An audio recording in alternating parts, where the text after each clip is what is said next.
성경 말씀 요한일서 4장 19절부터 21절까지를 보겠습니다. 요한일서 4장 19절부터 21절까지입니다. 우리가 사랑함은 그가 먼저 우리를 사랑하셨음이라. 누구든지 하나님을 사랑하노라 하고 그 형제를 미워하면 이는 거짓말하는 자니 보는 바 그 형제를 사랑치 아니하는 자가 보지 못하는 바 하나님을 사랑할 수가 없느니라. 우리가 이 계명을 주께 받았나니 하나님을 사랑하는 자는 또한 그 형제를 사랑할지니라. 기도드리겠습니다. 하나님 아버지, 오늘 우리들을 이 자리에 불러주셔서 감사드립니다. 우리가 이곳에 나와서 하나님 말씀을 들을 때 이 기록된 하나님의 말씀이 성령의 뜻인 것을 분명히 알고 사람의 생각으로 듣지 아니하고 하나님의 말씀으로 받을 수 있도록 도와주시옵소서. 예수님의 이름으로 기도드렸습니다. 아멘. 오늘 말씀은 사랑하라는 것입니다. 하나님께서 우리를 먼저 사랑하셨기 때문에 우리도 사랑하면서 살아가야 합니다. 하나님이 내리신 최고의 결정은 뭐냐면 우리를 사랑하기로 결정하신 것입니다. 우리의 진짜 모습은 사랑할 만한 것이 없었습니다. 모두가 죄인들이기 때문에 죽을 수밖에 없는 존재들인데 그럼에도 불구하고 하나님께서는 우리를 사랑하시기로 결정하신 것입니다. 사랑은 결정하는 거예요. 그렇게 하기로 결정하는 것입니다. 사랑할 만한 어떤 조건을 갖추지 못했음에도 불구하고 그렇게 하기로 결정하는 것입니다. 하나님께서 우리를 사랑하시기로 결정한 것은 예수님께서 십자가에서 분명히 보여주셨습니다. 죄인들을 대신해서 십자가에서 예수님이 사람의 모양으로 이 세상에 오셨고 그 죄와 허물들을 다 담당하시고 십자가에서 피 흘려 죽으셨습니다. 사랑하기로 결정하는 것을 실행에 옮기셨죠. 그래서 누군가를 사랑한다는 것은 마음이 아프지만 참아내는 것입니다. 그렇게 하기로 결정했기 때문에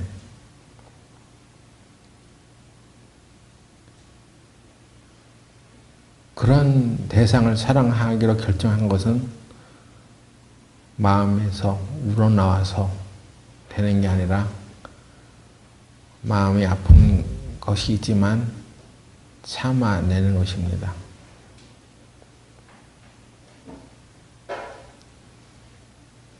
그래서 죄인인 우리를 하나님께서 사랑하기로 결정하신 것은 그렇게 사랑을 하시고 우리에게 요구하는 것이 있어요. 사랑하고 요구하는 것이 있으면 안 되지 않냐 하는 생각을 하는데 그렇지 않습니다. 내가 무엇인가를 사랑하고 누군가를 사랑했다면 요구가 있습니다. 요구하는 것이 있어요. 내가 누군가를 사랑했는데 그 사랑을 상대방이 받아들이고 자신을 사랑해준 사람에게 그 사랑을 나타내야 하는 것입니다. 그게 사랑의 가치이고 사랑의 본질입니다. 요한일서 4장 16절에 보면은 하나님이 우리를 사랑하신 사랑을 우리가 알고 믿었노니 하나님은 사랑이시라. 사랑 안에 거하는 자는 하나님 안에 거하고 하나님도 그 안에 거하시느니라. 하나님은 사랑이신데 우리가 하나님이 우리를 사랑하시는 것을 우리가 알고 믿었다고 했습니다. 여기 안다는 얘기는 지식적으로 안다는 것이 아닙니다. 체험적으로 안 것입니다. 그것을 하나님께서는 십자가에서 나타내셨죠. 그래서 사랑 안에 거하는 자는 하나님 안에 거하고 하나님 우리를 사랑하셨는데 그 사랑해 주신 하나님 안에 거하는 사람이야말로 그가 사랑 안에 거하는 것이고 하나님도 그 안에 거하신다고 하셨잖아요. 그러니까 하나님께서 우리 교회를 사랑하시고 원하시는 것은 뭐냐면 그러니까 너희들도 나를 사랑해 하는 것입니다. 하나님이 우리 성도들에게 요구하는 것은 내가 너희들을 사랑하니까 나의 사랑을 받아들여 그것을 나한테 표시해 하는 것입니다. 그게 사랑하는 거죠. 우리가 이 세상에서 누군가를 사랑하는 것은 그런 관계가 성립된 것입니다. 내가 누군가를 사랑하는데 아니 나는 그런 사랑 원하지 않아 하고 뱉어버리면 사랑이 온전하게 유지되지 않죠. 내가 사랑하는 것을 받아들이고 그 사랑한 대상에게 나도 당신을 사랑합니다. 이렇게 관계가 성립이 돼야 되는 것입니다. 성경의 말씀은 사랑이라는 한마디로 압축될 수 있습니다. 구약 성경이 말하는 것은 뭐냐면 한마디로 하나님을 사랑하라는 것입니다. 신명기 6장 4절에서 5절을 보겠습니다. 신명기 6장 4절부터 보시면 이스라엘아 들으라. 우리 하나님 여호와는 오직 하나인 여호와시니 너는 마음을 다하고 성품을 다하고 힘을 다하여 네 하나님 여호와를 사랑하라. 오늘날 내가 네게 명하는 이 말씀을 너는 마음에 새기고 네 자녀에게 부지런히 가르치며 집에 앉았을 때든지 길에 행할 때든지 누웠을 때든지 일어날 때든지 이 말씀을 강론할 것이며 무엇을 마음에 새기고 자녀들에게 부지런히 가르치라는 것입니까? 예? 율법? 그게 아니라 이 말씀을 너는 마음에 새기라는 얘기는 마음을 다하고 성품을 다하고 힘을 다하여 네 하나님 여호와를 사랑하라는 것입니다. 이것을 자녀들에게 부지런히 가르치라는 것이죠. 자녀들에게 너도 하나님을 사랑해 하는 것입니다. 그걸 가르치라는 얘기고 우리 자신도 하나님의 말씀을 마음에 새겨야 되는데 뭘 새겨야 되냐면 하나님을 사랑하라는 것입니다. 이게 구약의 주제예요. 구약은 우리로 하여금 하나님이 너희들이 이렇게 사랑하고 있으니까 그 사랑을 알고 마음을 다하고 성품을 다하고 힘을 다하여 하나님 여호와를 사랑해라 하는 것입니다. 신약 성경은 또 우리에게 뭘 가르치냐면 마가복음 12장 30절 마가복음 12장 30절에 예수께서 대답하시되 첫째는 이것이니 이스라엘아 들으라. 주 곧 우리 하나님은 유일한 주시라. 네 마음을 다하고 목숨을 다하고 뜻을 다하고 힘을 다하여 주 너희 하나님을 사랑하라 하신 것이요. 둘째는 이것이니 네 이웃을 네 몸과 같이 사랑하라 하신 것이라. 이에서 더 큰 계명이 없느니라.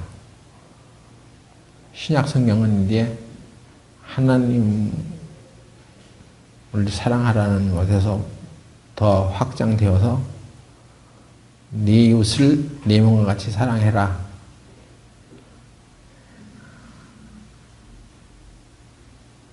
이보다 더 큰 계명은 없다. 이것을 말해줍니다. 그러니까 구약 성경이나 신약 성경이나 한결같이 우리들에게 말씀하시는 것은 뭐냐면 사랑해라 하는 것입니다. 그러면 교회는 뭐냐? 하나님의 계명을 마음에 새기고 그것을 실천하는 사람들이 모여 있는 곳이에요. 무엇하러 모여 있는 것입니까? 서로 사랑하라는 그 계명을 이루기 위해서 모여 있는 것입니다.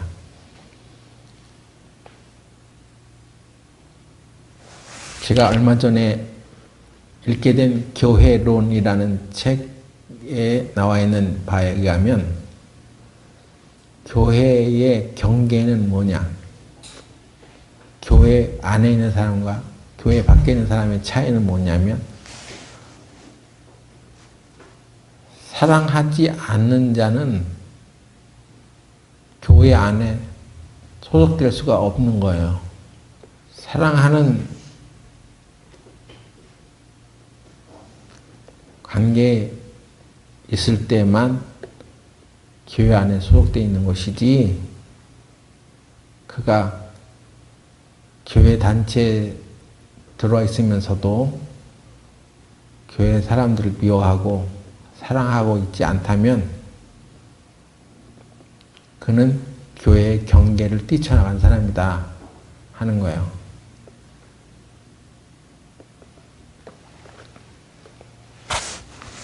교회는 이렇게 우리가 모여서 종교 행위를 하는 곳이 아닙니다. 서로 사랑하는 곳입니다. 내가 어떤 모임을 가지고 살아간다면 만일에 그것이 두 사람 이상이면 예수 그리스도를 온전히 믿고 나아간다면 종교 행위를 하는 곳이 교회는 아니에요. 세상에는 여러 가지 모임과 공동체가 있습니다. 그 중에 이런 공동체도 있어요. 학교 다니지 않고 자녀들을 그 대안교육으로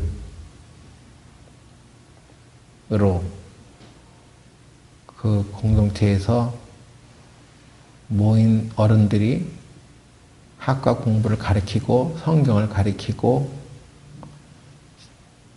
이제 신앙생활을 하고 있는 대한 공동체가 있는데 거기도 하나의 사랑 공동체라고 할 수 있습니다. 교회가 사랑하는 것이 없으면 더 이상 이 세상에서 존재 가치가 없는 거예요.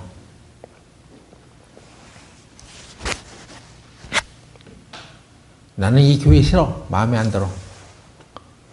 여기 있다가는 내 돈 많이 나가. 그래서 나는 여기 있기 싫어.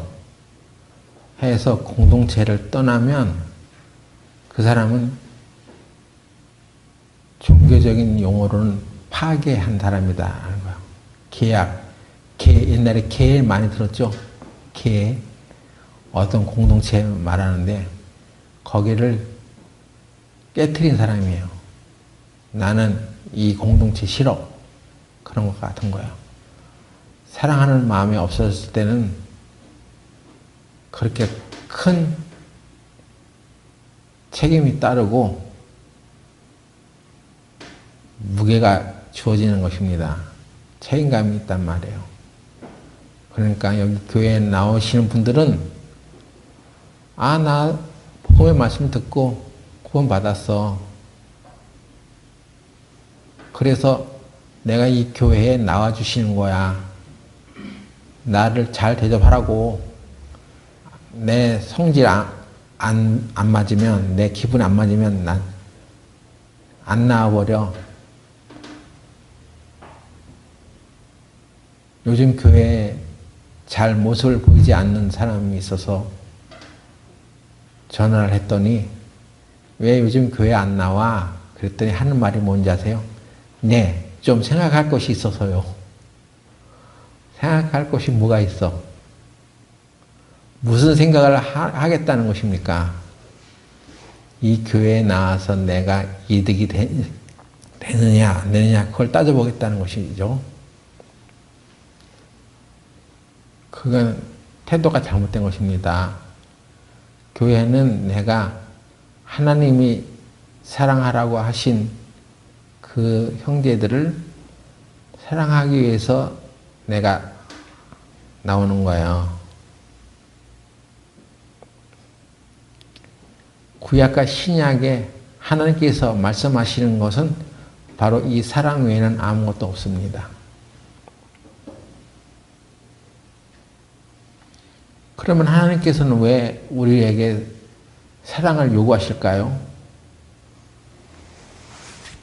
요한일서 4장 7절, 8절 보시면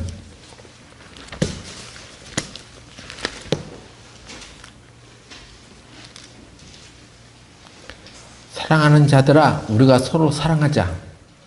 사랑은 하나님께 속한 것이니 사랑하는 자마다 하나님께로 나서 하나님을 알고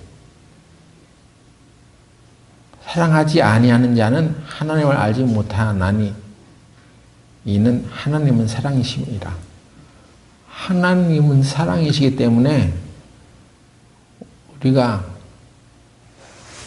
사랑하지 않는 사람은 하나님을 알지 못하는 것이기 때문에 그렇습니다. 하나님을 알게 하는 것은 사랑하는 자여야 하나님을 알게 되는 것입니다. 하나님을 더 잘 알게 해주려고 하나님은 우리에게 서로 사랑하라고 하는 것입니다. 여러분이 사랑하지 않고 있는 것은 하나님을 알지 못하는 상태로 계속 있다는 것입니다. 이만큼 중요한 의미가 있습니다.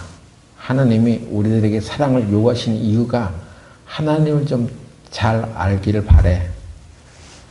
하나님을 알고 싶어야 되지 않겠어? 하나님이 어떤 분이신지. 또 우리가 신앙생활을 하는 이유가 무엇입니까? 하나님을 더 잘 알아가기 위해서 그런 거 아니에요? 근데 하나님은 사랑이시라는 거예요.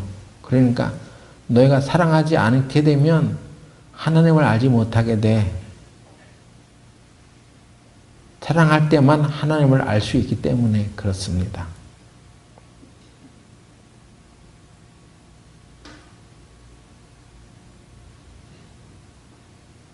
사랑하는 사람만이 하나님을 기쁘시게 할 수 있습니다.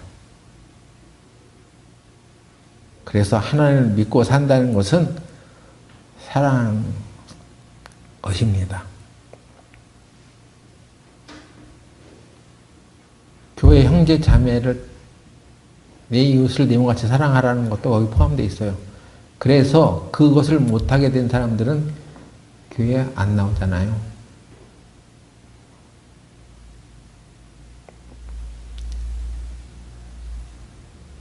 이것이 바로 하나님이 우리에게 사랑을 요구하시는 이유입니다. 이유예요. 그래서 사랑은 교회의 경계입니다. 어떤 아웃라인이라는 얘기죠. 경계.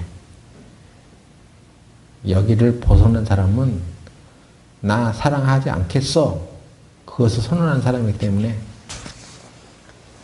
교회에 다니지 못하는 거죠. 우리 신앙의 길은 하나님과 이웃을 사랑하는 것입니다. 우리가 신앙생활 내가 한 30년 했지 이렇게 말하는 것은 내가 하나님과 이웃을 사랑한 지 30년 됐어. 이 얘기랑 똑같은 거예요. 신앙생활 내내 많이 했다고 하면서도 하나님을 사랑하지 않고 이웃을 사랑하지 않고 사는 사람은 그래서 뭘 배웠어? 30년 동안. 난 미워하는 것만 배웠어? 그것은 신앙생활을 한 것이 아닙니다. 그런데 사랑은 남을 위해 헌신하고 자기 십자가를 지고 희생하고 이렇게 어려운 것만 생각하는데 그건 점점점 우리 신앙이 발전하면서 나타나는 결과들이고 처음부터 사랑은 어떻게 하는 것이냐면 사랑은 서로 사귀는 거예요. 그래서 바울도 고린도전서에 너희를 불러 예수 그리스도와 더불어 교제케 하시는 이는 하나님이시다. 미쁘시도다. 우리의 사랑은 세상에 있는 사람들의 사랑과 다른 것은 우리는 예수 그리스도를 알아가는, 사랑하는 그런 모임이기 때문에 다른 것입니다. 세상의 사랑과 다른 거예요. 그런데 예수님도 서로 사랑하라고 하는 계명을 우리에게 주셨어. 그러니 우리가 교회를 다니면서 신앙생활 하는 것은 서로 사랑하라는 그 생활을 해야지 정상이 아니냐 하는 것입니다. 그런데 교회에 와서 사랑하지는커녕 사랑하려고 하지도 않고 사랑하려고 하는 어떤 기회가 생기면 참석 안 하려고 하고 참여 안 하려고 하고 사랑은 서로 사귀는 것부터 시작되는 것인데 사귀지 않는다면 어떻게 사랑이 싹이 트겠습니까? 사귐은 내가 사랑하는 대상에 대한 반응이에요. 여러분이 세상에서 친구를 어떻게 사깁니까? 그리고 사랑하는 사람이 생기면 어떻게 사깁니까? 같이 밥 먹고 차 마시고 영화 보러 가고 또는 취미생활도 같이 하고 이야기하고 수다 떨고 그러면서 사귀는 거죠. 예? 그런 게 전혀 없는데 어떻게 사랑이 시작되겠어요? 그런 서로를 위한 희생과 헌신도 처음에는 아주 작은 것부터 시작되는 것입니다. 그런데 그 작은 것조차도 하지 않으면 뭔 사랑을 하겠다는 것입니까? 그렇게 희생하고 헌신하는 관계들이 되려면 서로 사귀는 것부터 시작이 돼야죠. 자기가 좋아하고 사랑하는 사람이 생기면 같이 밥 먹고 싶고 같이 차 마시고 싶고 같이 좋은데 구경하고 싶고 서로 같이 시간을 지내고 싶고 그런 거 아니에요? 교회에서 형제 자매를 사랑하려면 어떻게 됩니까? 교회 형제 자매들과 서로 음식을 나누고 차를 마시고 어디 뭐 어려운 일 없어요? 제가 무슨 도와드릴 일이 없어요? 하고 마음을 쓰고 이런 것이 시작돼야죠. 세상에 있는 친구들한테는 밥 사주고 여행도 같이 다니고 좋은 시간 다 함께 보내면서 교회 사람들하고는 하나도 안 해, 그런 일을. 네? 교회 형제 자매들한테는 밥 한 번 안 사. 그러면 언제 사귈 것입니까? 언제 사랑이 싹이 트겠습니까?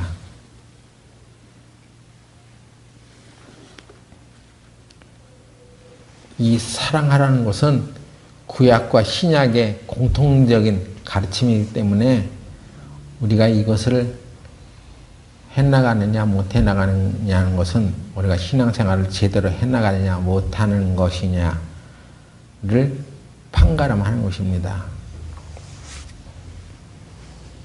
그래서 바울도 이 문제를 위해서 에베소 교회를 위해서 기도한 적이 있어요. 에베소서 3장 14절부터 봅시다. 에베소서 3장 14절.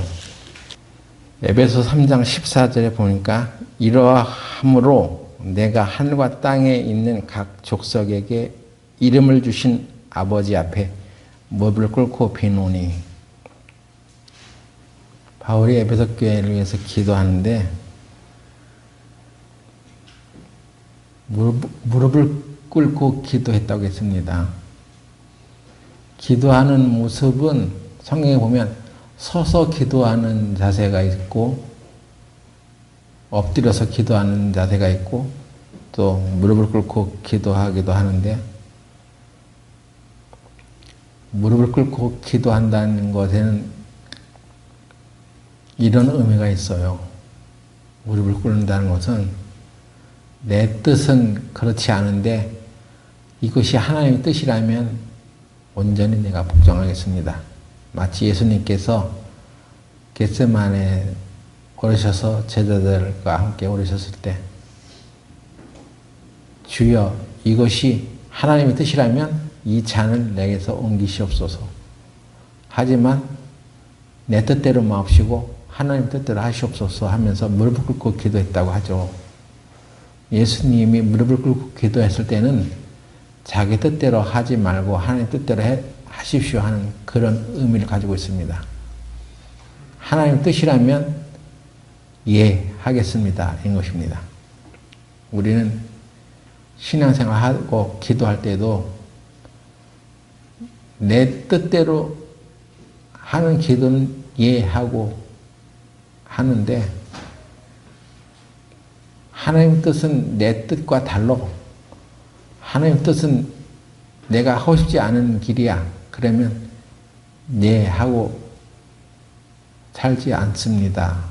그걸 말하는 거예요. 그렇게 하지 말라는 거예요. 바울이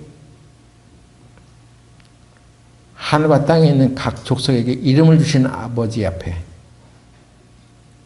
하나님 아버지가 우리에게 이름을 주셨다고 했죠. 이름을 주었다는 얘기는 무엇입니까? 이름을 주었다는 얘기는 그 존재의 의미를 주셨다는 얘기예요.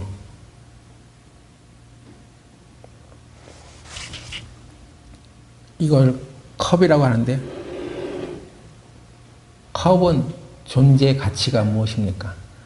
물을 담아두기 위해서 만들어진 거죠. 그걸 우리는 컵이라고 합니다. 컵이라는 이름을 붙였다는 얘기는 그런 존재의 의미를 주었다는 얘기입니다. 각 족속에게 이름을 주었다는 얘기는 이 세상에 있는 각 족속의 모든 사람들은 존재의 의미가 있어. 우리들도 다 이름이 있죠? 이름 없는 사람 있어요? 문명 씨가 있어요, 여기? 문명 씨 없죠? 다 이름이 있어. 이름이 주어졌다는 얘기는 존재의 의미가 주어졌다는 얘기예요. 아버지 앞에 무릎을 꿇고 비노니, 무릎을 꿇고 빌기까지 했던 것은 이것이 하나님의 뜻이니까 지금 내가 그러고 싶지 않아도 하나님 뜻에 복종해라 하는 것입니다. 그렇게 알고 기도하라는 것입니다. 바울이 했던 기도가 어떤 것이냐면 첫 번째, 그 영광의 풍성을 따라 그의 성령으로 말미암아 너희 속사람을 능력으로 강건하게 하시며. 우리는 겉사람이 있고 속사람이 있어. 근데 속사람을 능력으로 강건하게 해달라고 기도했습니다. 그러니까 겉사람은 외모만 보는 거예요. 우리가 세상의 능력과 가치 이것을 따라 사는 사람이 겉사람이요. 속사람은 그런 것이 아니에요. 오직 능력으로, 하나님의 능력으로 강건하게 해달라고 기도했습니다. 근데 그건 자기 능력이 아니에요. 인간 본연의 능력이 아닌 성령으로 말미암아 너희 속사람이 능력으로 좀 강해지길 바란다 하는 것입니다.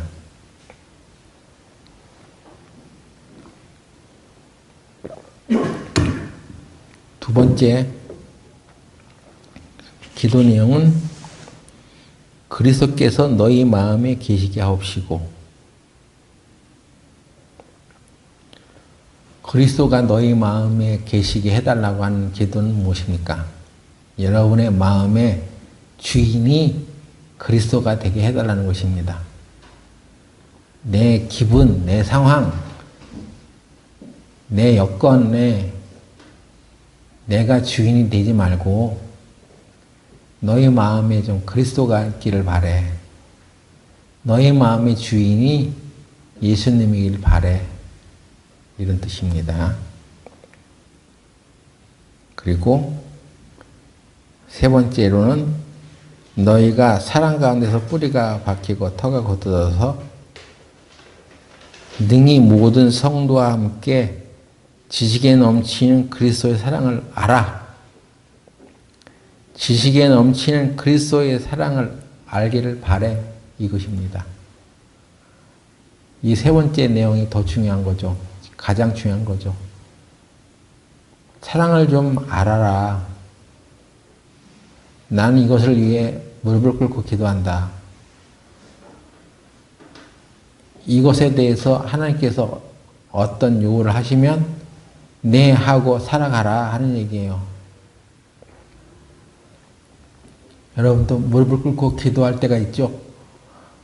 무릎을 꿇고 기도하지 않고 그냥 서서 기도하고 아무 데 걸터 앉아서 기도하고 걸어다니면서도 기도하고 뭐 그렇게 해도 기도는 할 수 있습니다. 근데 특별히 우리가 무릎을 꿇고 기도한다면 나의 뜻대로 마시고 하나님의 뜻대로 하십시오. 이것을 공포하는 기도예요. 지식에 넘치는 그리스도의 사랑을 알기를 바란다고 했던 것입니다. 다른 번역본 보면 지식에 넘치는 그리스도의 사랑은 인간의 지식을 초월한 그리스도의 사랑을 알아 하는 것입니다. 인간의 지식, 내가 생각하는 어떤 한계를 따르는 사랑을 하지 말고 인간의 지식을 초월하는 그리스도의 사랑을 알기를 바래 하는 것입니다.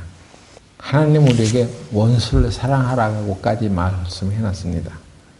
예를 들면 원수를 어떻게 사랑할 수 있어요? 이것은 내 기준이 아니라 하나님의 기준이라는 얘기죠. 이것이 바로 지식을 초월하는 사랑입니다.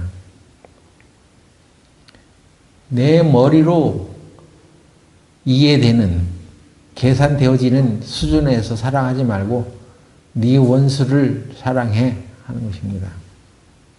그러니까 그건 그러고 싶지 않은데요. 그러니까 무릎을 꿇고 기도하라는 것입니다. 자기를 완전히 죽이고 복종하고 하나님의 기준에 맞는 사랑을 해나가라는 것이죠.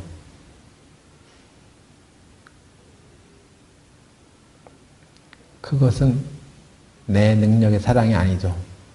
나는 내가 사랑할 만한 사람을 사랑하고 싶고 나한테 잘해주고 푸대접하지 않은 사람에게는 선한 뜻을 가지고 사랑하고 싶어요. 그렇지 않은 사람에게는 나한테 대접을 잘 안 해준 사람에게 왜 내가 사랑을 해야 돼? 그런 생각이 들잖아요. 또 그렇게 살잖아요. 내 기준에 맞는 사랑을 하라는 것이 아니라 하나님의 기준으로 사랑하라는 것입니다. 하나님의 사랑을 해나가는 사람은 그래서 어른이 되는 거예요. 누구든 또 사랑하면 어른이 됩니다. 사랑하지 않게 되면 그걸 모를 때는 어린아이 같은 상황에 머무른 거예요. 자기 것만 챙기고 자기만 좋으면 돼 그냥. 근데 사랑하면 다른 사람을 생각하게 되고 그의 쓸 것을 생각하게 되고 돌보게 되고 그런 어른의 마음을 갖고 있잖아요. 사랑하게 되면. 그래서 사랑하면 여러분들이 어른이 되는 것입니다.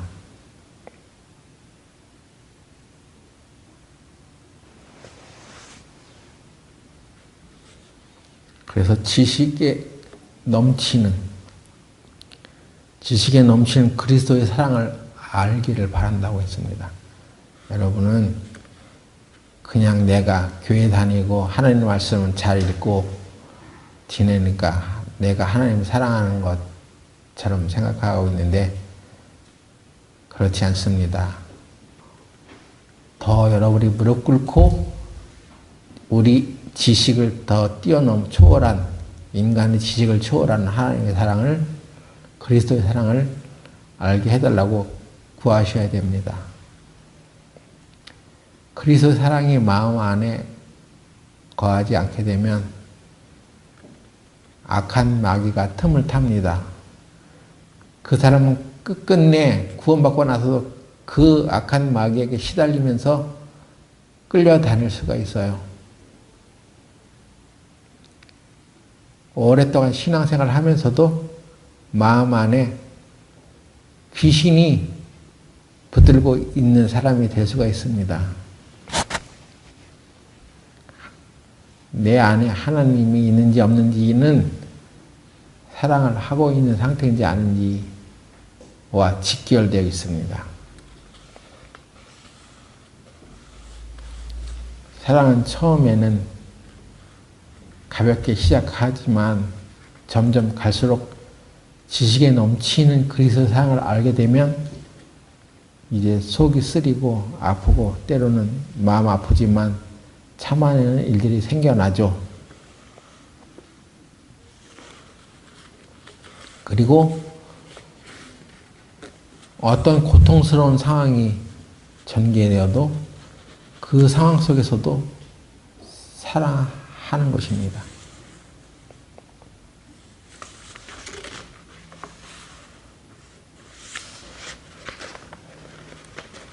제가 이번에 이 자료를 준비하다가 어떤 한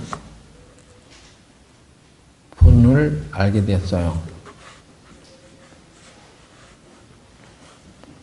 그 사람의 이름은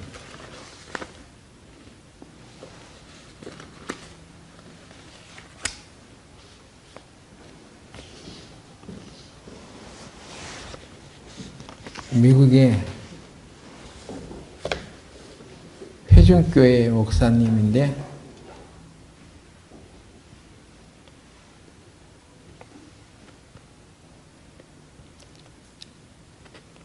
에드워드 페이슨이라는 목사님입니다.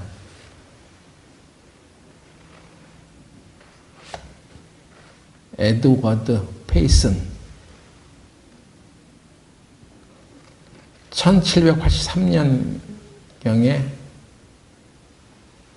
아주 목회를 잘했던 분인데 이 사람은 17살 때 하버드 대학을 들어가서 3년 만에 졸업을 했다고 합니다. 그만큼 머리가 뛰어난 사람이었어요. 페이스는 참으로 효과적인 영혼의 구령자였으며 목회자였다.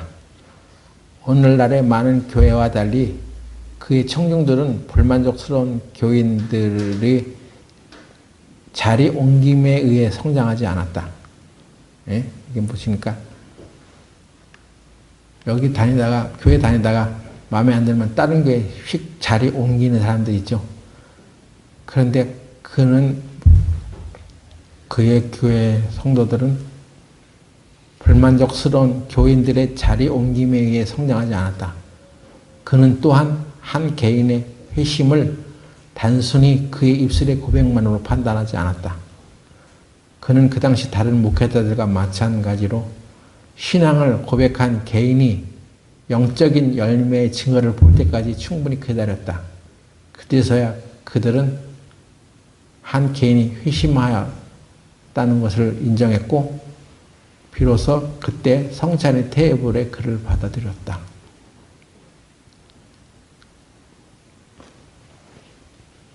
영적인 열매의 증거는 뭡니까?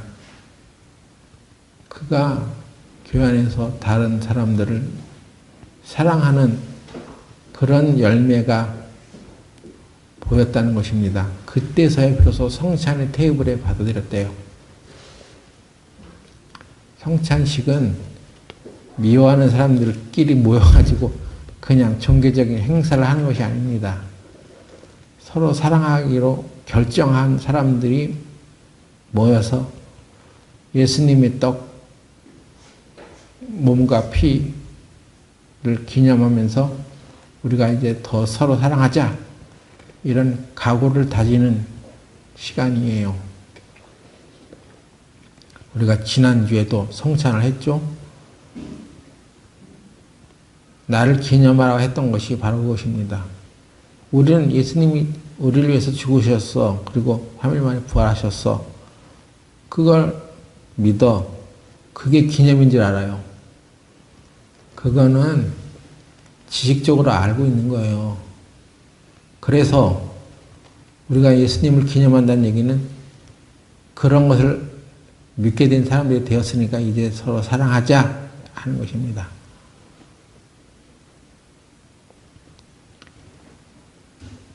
그래서 이 페이슨이란 목사님도 이제 소문이 나기 시작해가지고 주위의 사람들한테 많은 이제 인기를 얻게 되었습니다. 그의 설교가 명성을 얻어갈 무렵 뉴욕의 어떤 큰 교회에서도 청빙이 쇄도되었지만 페이슨은 그 모든 청빙을 거절했습니다. 오직 하나님께만 있었고 자신에게 맡겨준 무리에게만 충성을 다하고자 머물렀답니다. 참으로 겸손한 인물이었습니다. 그런데 어느 날 갑자기 40대 초반에 이 사람이 44살에 돌아가시는데 몸이 마비되는 증세가 오기 시작했습니다.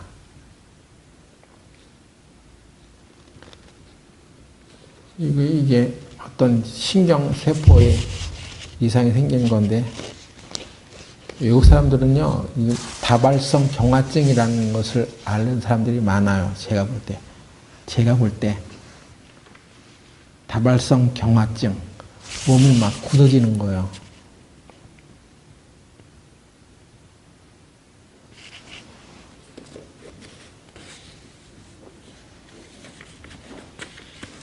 그래서 요즘 저도 갑자기 자다가 몸이 막 경직되는 현상이 벌어지면 나도 그런 거 아니야? 경화증 아니야?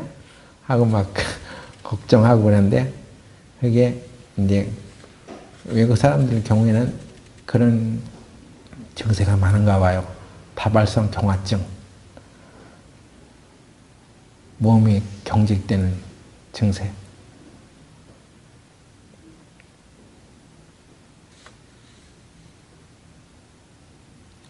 제가 얼마 전에 그 카톡 기도의 골방에 올렸던 그 미국의 가수 셀린 디온, 그 사람도 그런 증세인 것 같아요. 몸이 마비가 찾아오는 증세. 그래가지고 휠체어에 태워져가지고 어떤 행사에 참여하는 모습이 있었습니다.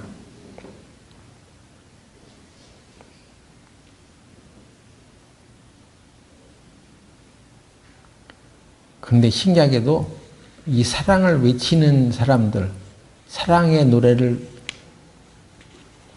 애절하게 부른 사람들은, 노래를 한 사람들은 주로 이렇게 세상적으로는 좀 안 좋은 일도 많이 생기더라고. 요절하기도 하고 죽기도 하고 또 병이 찾아오기도 하고. 아니, 내가 생각하기에는 그렇게 보였어요. 왜? 사랑하는 것을 외치고 주장하고 그걸 아름다운 곡조로 노래하는 것은 아름다운 일 아니에요? 그런데 마귀가 싫어하겠죠. 왜? 사랑하면 하나님을 알게 되니까 하나님을 알지 못하게, 사랑을 주장하지 못하도록 마귀가 공격하는 것 같아요. 여러분, 교회에서 서로 사랑하라는 말, 이걸 자주 하면 우리 교회도 공격의 대상이 될 수가 있어. 그만큼 위험한 거예요. 저는 위험한 거라고 생각합니다. 하지만 이것은 하나님의 명령이에요. 새 계명이에요. 하나님이 하라고 하신 말씀대로 우리가 사랑하고 살다가 주님 앞에 서면 그걸로 족한 것입니다. 이 에드워드 페이스라는 사람도 44살에 이 몸이 마비되는 증세로 인해서 죽었습니다.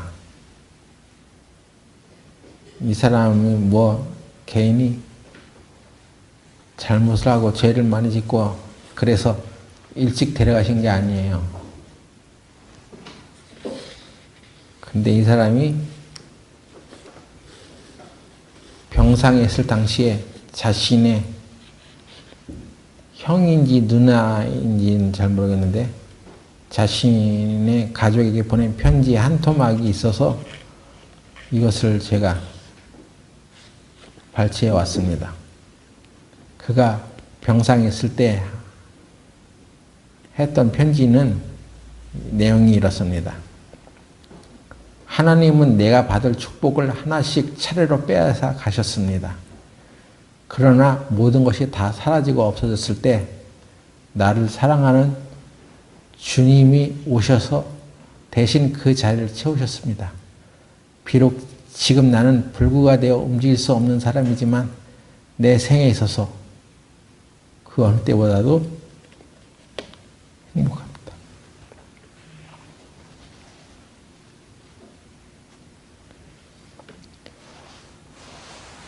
죽음의 강이 내 앞에 있을지 모르지만 그 죽음의 강이라는 것도 하나님께서 사랑하신다면 한 발로 뛰어넘을 수 있는 조그만 개울일 뿐입니다. 이런 편지를 했다고 합니다. 로마서 8장 35절 보겠습니다. 누가 우리를 그리스도의 사랑에서 끊으리요?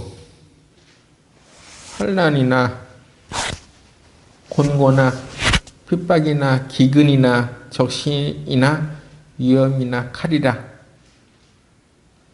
누가 우리를 그리스도의 사랑에서 끊겠냐는 것입니다. 내가 어떤 기근의 상태에 있을지라도 그리스도께서는 나를 사랑하신다는 것이고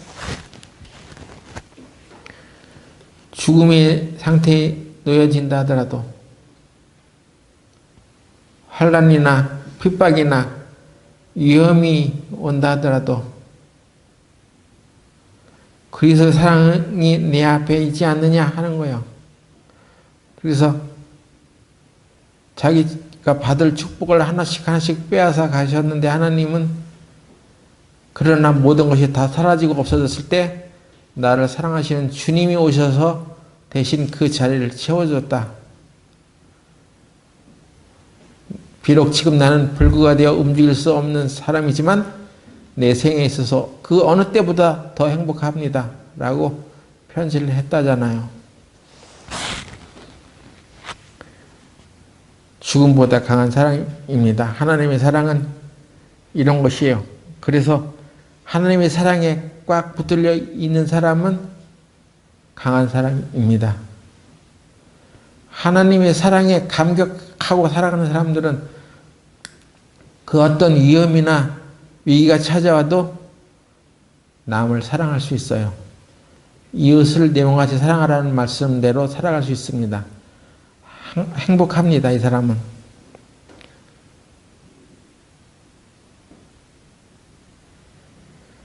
하나님께서 사랑하시는 것을 누리며 사는 사람은 강한 사람입니다.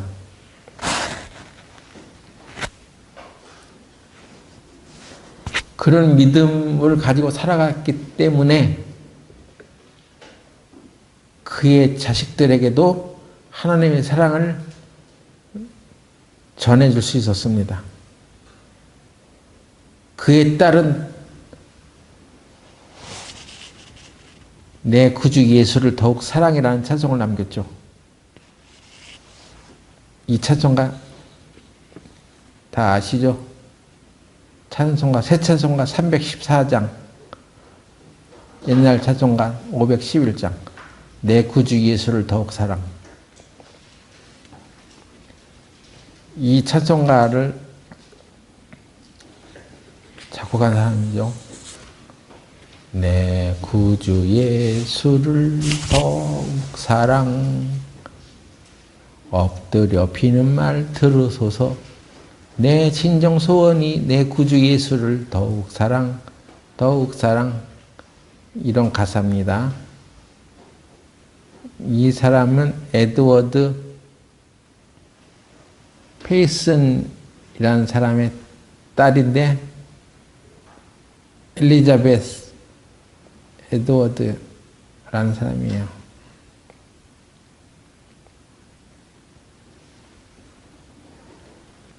그 아버지의 독실한 신앙 환경에서 자라는 그녀는 나중에 결혼해서 살아가다가 자기의 자식이 2명이나 죽습니다.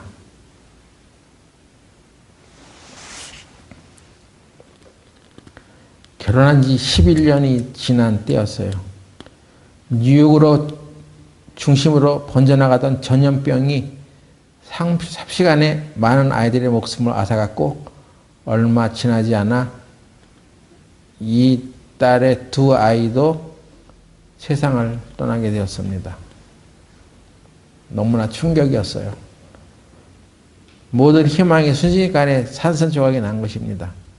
목회자의 가정에서 태어나 믿음을 지키고 살았는데 하나님을 찬양하는 아름다운 시를 쓰며 살던 나에게 이런 불행이 닥칠 수 있단 말인가.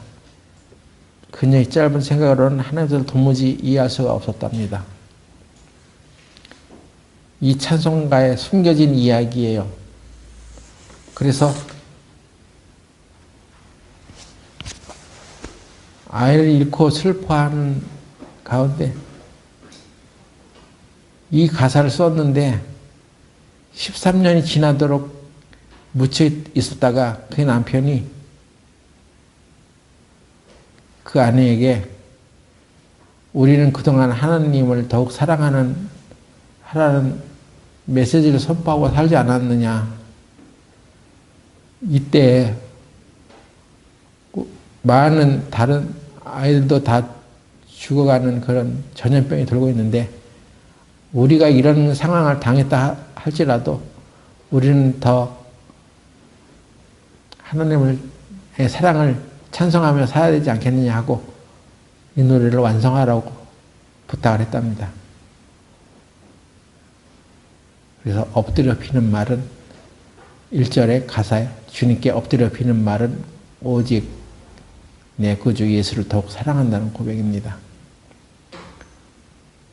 여러분이 하나님을 사랑하세요? 엎드려서 빌 정도로 사랑합니까? 엎드려서 비는 것은 내 생각과는 다르더라도 나는 그러고 싶지 않은데 주님께서 사랑하라고 하는 것을 네 하고 받아들이는 그런 마음으로 기도하느냐 하는 것입니다.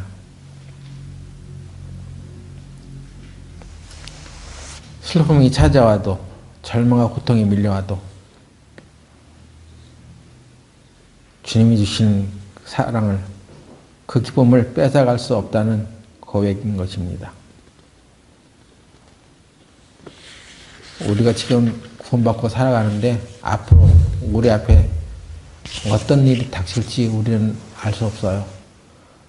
때로는 예기치 못했던 느닷없이 찾아오는 삶의 정지가 오는 듯한 때도 있을 거예요. 고통도 올 것이고 알 수 없습니다. 누구도 장담할 수 없습니다. 내 평생 죽을 때까지 나는 행복하고 평안하게 살다가 주님을 만날 것이다. 그건 아무도 장담할 수 없습니다. 어떤 일을 닥치는지 우리가 알 수 없어. 근데 숨질 때 하는 말, 다만 내피는 말, 내 구주 예수를 더욱 사랑. 숨질 때에도 주님께 사랑을 고백하리라는 위대한 찬송을 써간 이 사람의 말처럼 여러분도 하나님을 더욱 사랑하십시오. 하나님을 사랑하는 사람은 그 사랑의 힘을 바탕으로 이웃을 또 사랑할 수 있습니다.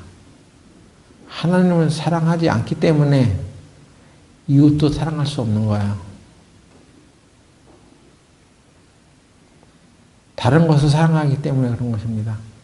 여러분 돈을 사랑하고 세상의 명예를 사랑하고 어떤 물질적인 것을 더 사랑하기 때문에 하나님의 사랑이 그 안에 들어갈 틈이 없는 거예요.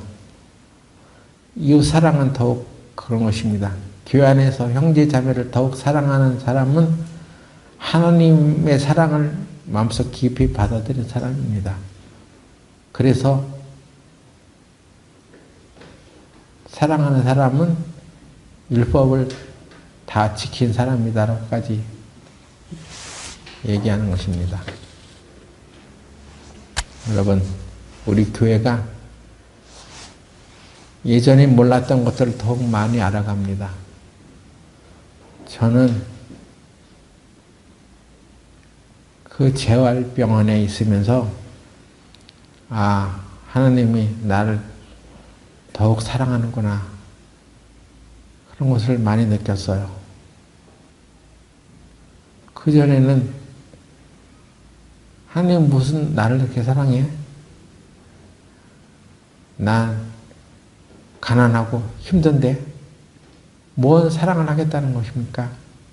사랑한다는 것입니까? 하고 별로 생각을 못 했었는데 몸이 아프고 나니까 정말 하나님이 나를 사랑하는 것을 깨닫겠더라고요. 나의 앉고 일어섬을 주님께서 통촉하신다. 그 말씀이 마음에 확 와닿았습니다. 내가 혼자 스스로 걸어갈 수 없는 상태가 되었을 때 그때도 하나님은 나를 사랑하셨다는 것을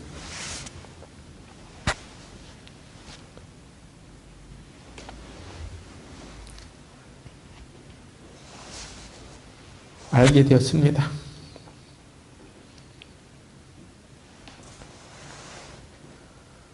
하나님이 사랑해서 우리를 끊을 수 없습니다. 여러분도 하나님이 사랑하시는 분들이니까 하나님의 사랑을 감격해 하시고 주의 형제 자매들을 아낌없이 사랑해 가십시오.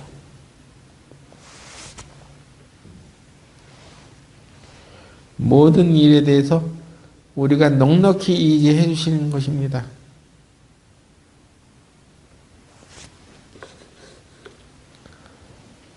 사랑하는 교회가 됩시다. 그리고 사랑하지 않는 사람은 하나님 안에 거하지 않는 사람이기 때문에 마귀가 항상 그 사람 안에 있어요. 교회는 마귀의 공격을 가장 많이 받는 곳입니다. 왜? 사랑을 외치기 때문에, 하나님의 사랑을 외치기 때문에 마귀가 계속 공격해요. 사랑이 많은 교회가 더 많이 공격받습니다. 제가 요즘 읽고 있는 책, 욥의 그 고통에 관한 책 제목이 당신이 고통을 알아? 그 책을 읽고 있는데 욥이 가장 고통받았던 것은요, 집을 다, 재산을 다 잃고 자식까지 잃어버리는 그 고통이 아니라 자칭 친구라고 자청했던 엘리바스, 빌닷, 또 소발, 이런 세 친구들이 와가지고 이러랍시고 하는 그 얘기가 염장을 치르더라고요. 그 말에 욥은 더 상처를 받고 있었던 것입니다. 그 세 친구들이 와서 했던 얘기는 다 뭐냐?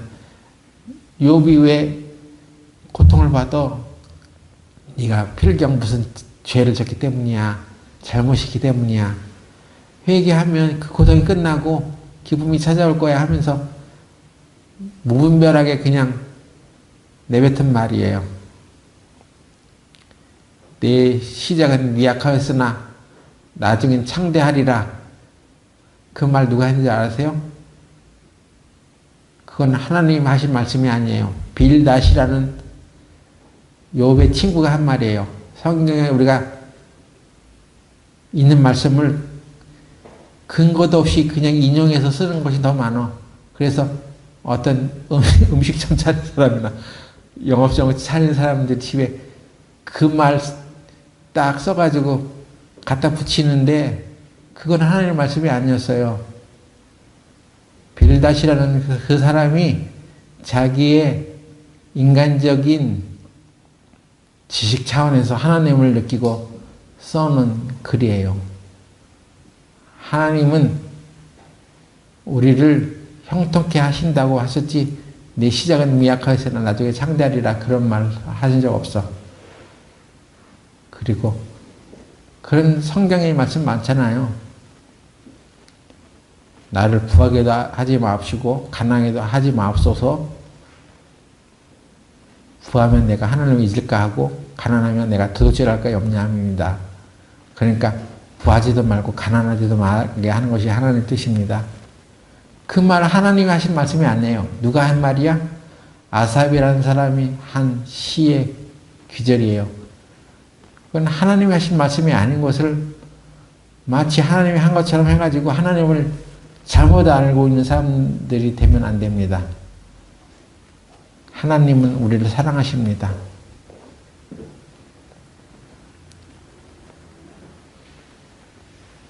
우리는 오직 주님이 오시는 그날까지 하나님을 사랑합니다. 더욱 사랑합니다. 이런 고백을 해나가는 사람들이 되시길 바랍니다. 하나님에서 잘 알지도 못하고 그냥 자기 종교적인 지식 몇 가지를 가지고 그리스도인들을 고통받는 그리스도인들에게 함부로 말하지 마세요. 그 말은 그대로 자기에게 돌아가게 되어 있습니다.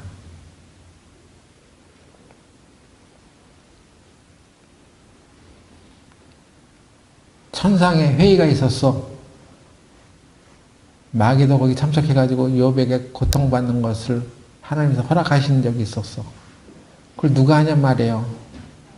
인간으로서 상상할 수 없는 고통이 욥에게 주어졌는데 그 고통이 왜 주어졌는지 아무도 알지 못하는 거예요. 욥 자신도 내가 왜 이런 고통을 받아야 됩니까? 알지 못했습니다. 하나님도 욥기서에 보면 왜 그런 고통이 욥에게 주어지는지 명확하게 대답하지 않으세요. 아직도 모릅니다. 우리는 지식에 넘치는 그리스도의 사랑을 알게 되길 바라요. 인간의 생각으로 이러쿵저러쿵 해서 가늠하는 그런 사랑이 아니라 그리스도의 사랑, 죽기까지 우리를 사랑하신 그 사랑, 그걸 알고 너희도 형제를 위하여 목숨을 버리는 것이 마땅하도다 하신 그 성경에 나타나는 하나님의 사랑을 꼭 깨달으시기 바랍니다. 기도하고 마치겠습니다.